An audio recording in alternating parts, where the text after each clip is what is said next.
तपाईहरुले छेपारो प्रवृत्ति देखाउनु भयो क्या।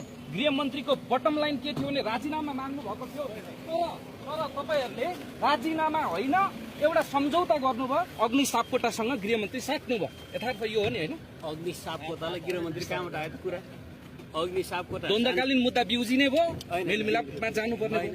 द्वन्द्वकालीन मुद्दा चाहिँ टीआरसीले हेर्छ, आयोगले हेर्छ, त्यो त प्रष्टै छ। आयोग बनेको छ, उसले हेर्छ। अग्निजी र गृहमन्त्री कसरी साट्न मिल्छ?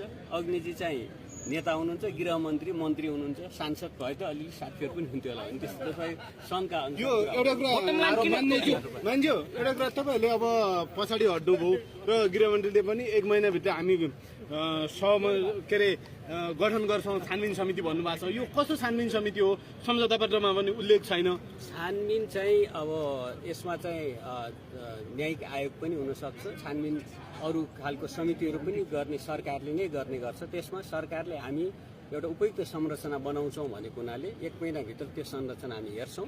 मुख्य कुरा चाहिँ कुन संरचना भन्दा पनि भिजिट भिसा लगायतका कुराहरूमा अध्यागमबाट हुँदै आएका चलखेलहरू, अनियमितताहरू, भ्रष्टाचारजन्य कामहरू, त्यहाँबाट मान्छेलाई बेचबिखन गर्ने सम्मका कुराहरू उठेका छन्। त्यो कुरोमा प्रष्ट रूपले अनुसन्धान गरोस्, अध्ययन गरोस्, छानबिन गरोस् र त्यसबाट त्यहाँ दोषी देखिएकाहरूलाई कारवाही गरोस्।